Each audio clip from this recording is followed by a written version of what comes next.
Hello there, welcome to Plus Talk on Plus Life, where we're all about turning positive into a plus. We're also all about encouraging people to get tested for HIV on a regular basis. And someone here who can tell us a bit about testing, our very own resident medical director professional, Dr. Anu, thank you for coming in. And thank you for having me. And Gus is thrilled that you're here too. He's just, there he is. He's such a good buddy. Gus also encourages, is all about HIV testing, and that's what we're talking about today. So in the simplest form, what is an HIV test? It checks for the virus in different ways. How? So there's 3 different classes of tests. One is to actually check for the antibodies. So this is the response to being exposed to the virus. Number 2 is checking for the antigen/antibody. So the antigen is a foreign substance that's produced when the body gets exposed to the virus, by the virus in itself. So in particular, for example, P24 antigen is what's produced with the HIV virus. I know it's a lot. And then the third is what we call a nucleic acid test, or NAT, and it detects the virus in itself, the DNA, and that's the most reliable. So typically when I go into the clinic or I come and see you for a test, which one should I be asking for a specific test, or am I, by me saying I want like an HIV test? I would hope that you would trust the doctor enough and say that you just want to be tested for HIV. And you get it. Right. This may seem like a no-brainer question, but why should people be getting tested for HIV? In order to just be safe, protect yourself, protect other people. The sooner you know what your status is, the sooner you can start treatment if needed. And how often should I be getting tested? Well, at least once a year. And this is just in general. I recommend any individuals that are sexually active, especially, if they have multiple partners, at least once a year, but depending on your lifestyle, every 3 months, every 3 to 6 months. So in the most simple way possible, which may not be easy with this question, what does the lab test actually show? So it can detect those 3 different values that I said. So it tests for the antibody, it tests for the antigen, or it tests for the virus in itself.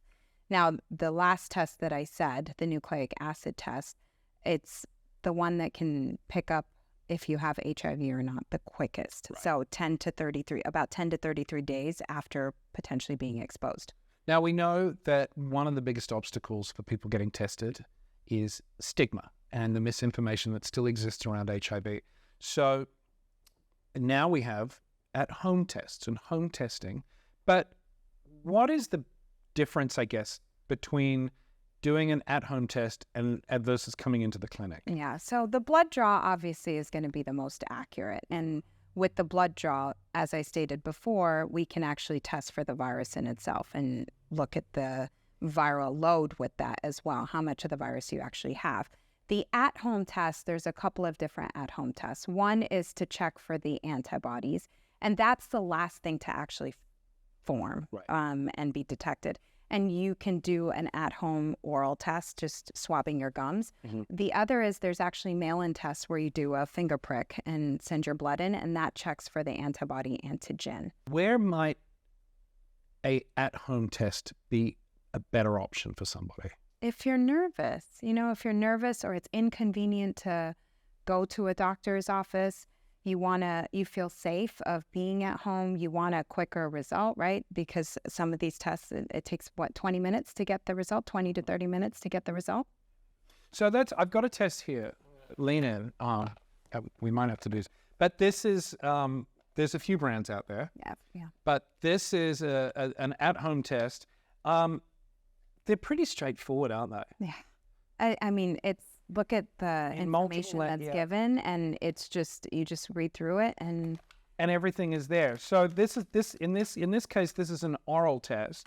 So one, I'm assuming, swabs their mouth and follows the instructions, and in about 20 minutes, you get your results. Yeah. And these, by the way, we should say, you can get these for free.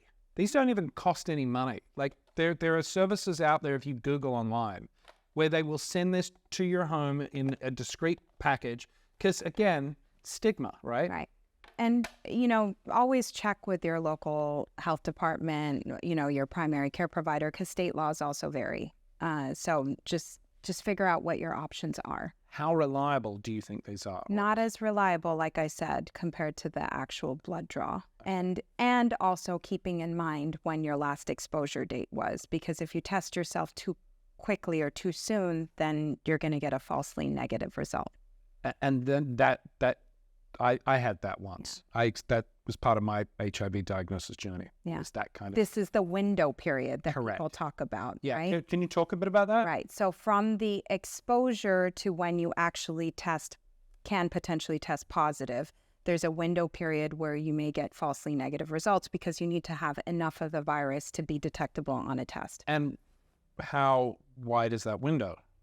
Like, what's the time frame on that? It can be anywhere between a month to even 3 months. Wow. Okay. So, And that's the reason why I said to routinely test. If you have multiple sexual partners, it's every 3 months. And it's not just HIV, syphilis, hepatitis. It takes a while to cook to actually show up to be positive. and I guess if you are quite sexually active and you are having multiple partners, then perhaps the at-home oral test is not the smartest way to go. Go into your clinic or see a professional. But if you're not that sexually active and it's been one or two things and you think, well, I haven't, and I don't want to go through the stress of maybe being seen going into a clinic and all of that, then this is a good option to start with. Yeah. What do I do if this tells me I'm HIV positive and I'm sitting in my bedroom at home alone and I get a positive test? Yeah. What happens then? Well, we know with most cases, people are going to freak out, right?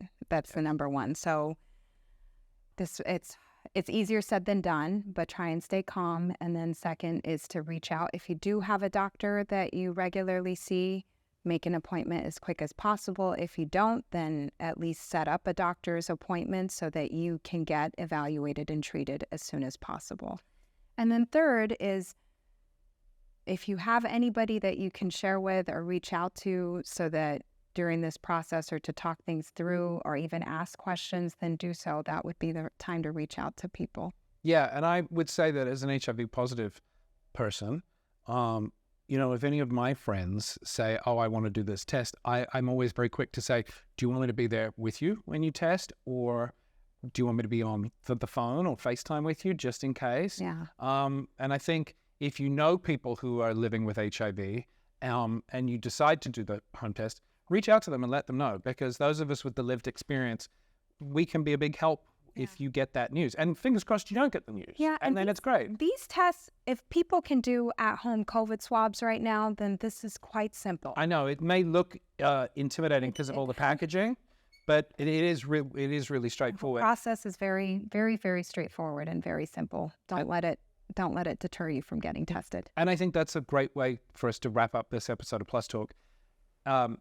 The whole process, whether you do it at home with one of these, whether you go to a sexual health clinic, whether you see your doctor, it is a pretty straightforward thing, and it's not something to be frightened of. No, and the sooner you know, the sooner we can make changes, not only for yourself, but others. And this is the perfect way to actually decrease the spread of HIV. Yeah, knowledge is power. Yes, absolutely. And you are full of knowledge, and you are a powerful woman. Dr. Anu, thank you for making the time. Oh, thank you for having me again. Always. And Gus. And Gus. That is going to do it for this episode of Plus Talk. If you want more information, go to the website pluslifemedia.com, and remember, you can follow us across social media platforms, like us, share us, talk about us, comment, whatever you want. We are at Plus Life Media. Until next time, do yourself a favor, go get tested. See you soon. Bye-bye.